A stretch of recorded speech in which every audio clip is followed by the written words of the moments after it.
Hello everyone, my name is Sandeep and in this video I will be showing you how to install the C Helper plugin. It's basically helpful in parsing tasks in programming competitions. So let's begin. I already have opened IntelliJ IDE and I will start by creating a new project. So I will click on that. I will choose the SDK version as 1.8 and I will go next. I will skip creating a template. I will click next. I will keep the title of the project as video edit for now and I will click finish. So yeah, it creates a workspace for me with the project name and some default directories. Now let's start by installing the plugin. So we will go to IntelliJ IDE, we will click on preferences. Next we need to click on this plugin section where all the plugins are listed. So go to this marketplace and search for C Helper. So if you see, we already have this option to install, so we just click on this and quickly installed for me. Now it's installed, just click OK. So the plugin is installed, but still we don't see any change in the IDE and none of the icons are shown because this plugin particularly adds some icons here. So we again go to preferences. Let's go to the installed section because C Helper is already installed now, we know that. Now as you can see, it's not enabled. Let's enable that. Click on apply, click on OK. So as soon as you enable it, it will give you a pop-up saying IDE needs to do a restart. So let's restart that.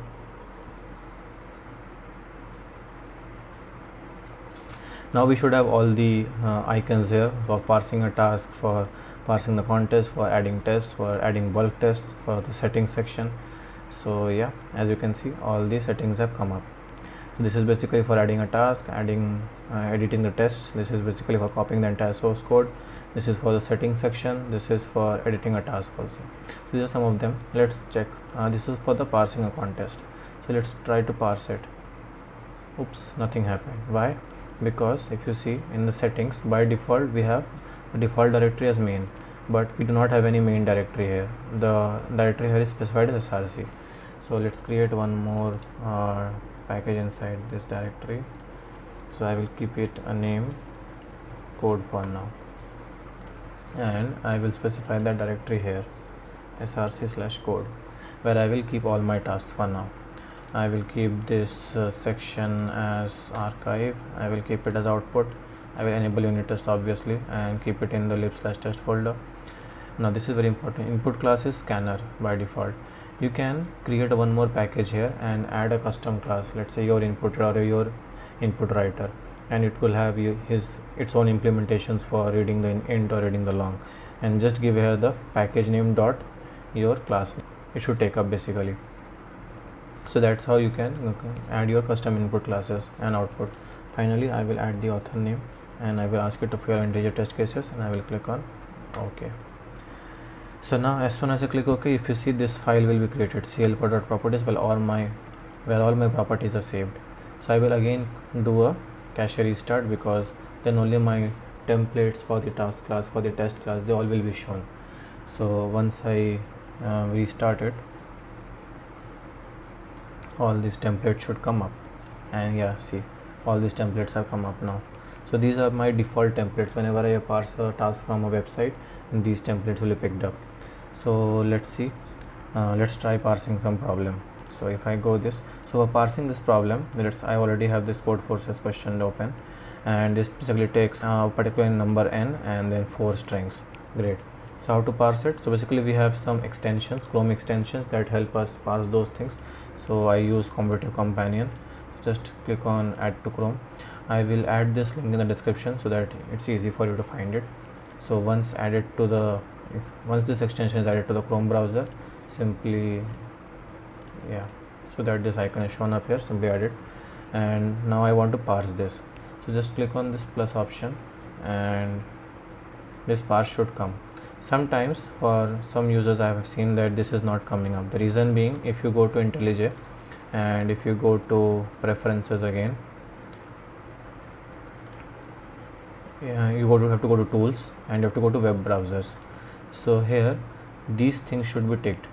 Make sure it's enabled for your case. For my case it showed up, but sometimes it doesn't show up because these are not ticked basically. So just enable them, so that IntelliJ can access Chrome, and just click apply and click OK. Now when you click on this, hopefully these tasks will come. So now what does this mean? So basically it's the question name, it's the contest name. Now how many tests do we have? A single test or multi-test? For now I have multi-test because I take n as the input and then the number of strings. In each test case contains a string. So I take the number of tests known as the input, standard stream, and you can also have do some advanced settings, but that's not required for now. I'll just click OK. Yeah, so that's the template that is already created, it gives me, and now I have to simply just write this code here. So already for a particular test case I just need to write how to solve that, so I'll quickly do that. So I have already pasted the solution to this problem here. I will try to run it now. Let's run it. Okay, it fails with an error saying could not load some files. So whenever we install this CLPro plugin, we also need to add some jar files so that it can run properly. Let's add these jar files one by one. I will go back to the Chrome browser, and basically there are two links. One is this GitHub repo where there are some CHelper jar files which you need to add to your workspace, and there is also this project.jar which you also need to add to your workspace. And once added, this error will be gone. So I will add these links in the description so that it's easier for you to find them and just download these five jar files actually.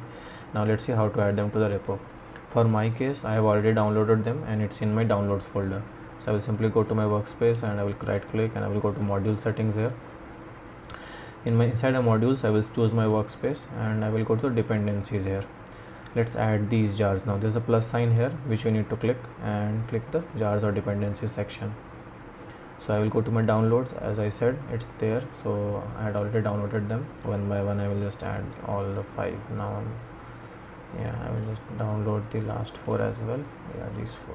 Yeah, so that's how all the jars are added. Now I will just enable them because I also want to run them. So click on apply, click on OK. Now if I run my program, it should run it again against all the test cases that were passed. So see, so it also give me a verdict, okay, if all the tests passed, or wrong answer if none of the tests passed. So it compares the expected output which it had taken from this particular problem, which I actually copied the solution. So this was the problem, this was the input statement which it had copied or passed, to be honest, and it was passed and the solutions were there. So that's how it is. Now if you want to submit it, you can use this tool. You simply copy the entire source code and just submit it like this. So if you just go here, you choose the problem and you just command V, paste it. So already the template is there which takes the test cases and you just wrote this piece of code and you can just submit it. It's that easy. Also there is one more way. You can also upload the file directly. How? Because you already mentioned in settings that this is the output directory. So whenever we run this, execute this program, the original code along with the main code is saved in this output folder. So you can simply go to this, choose. So see, so if you go to your workspace and if you select this output folder which I had specified earlier, there will be this main.java where the entire code is there. So just submit that. So that's how you can submit the code. Now let's see how I can also add some test cases. So for a quicker version, I will simply copy some tests from here so that I can run them. So let's copy this. So I will go back to the IntelliJ and let's see.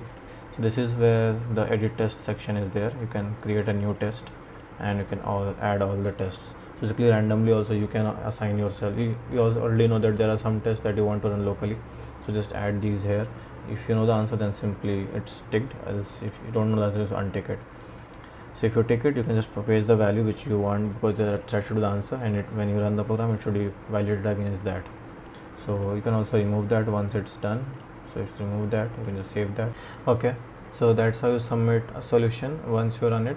And also there are few things if you want. So basically some people confused about how to pre-compute values. So basically if you want to pre-compute something before the test cases, you can also add some static constructor here. So basically at the time of initializing this class, this block will be run only once, and hence before your test case this pre-computation will be done. So you can add your sieve or anything here, whatever pre-computations you need. So that should be also fine. That is one question people definitely ask. Next, if you want to also stress test your solution, there is a way. Basically, you can go to edit configurations and you can just click on this and just click on create and just close this. So next time when you run this program, you can add additional tests. You can just modify this function to create new tests. Instead of manually adding these tests here, you can just create some new tests here. You can follow Igor's GitHub repository on how to add your custom new tests here, and it should be pretty straightforward. Yeah, so these are some of the features, and it should definitely help you in coding and speed run in programming contests. So yeah, all the best, have fun. If you learned something new, and just leave a like.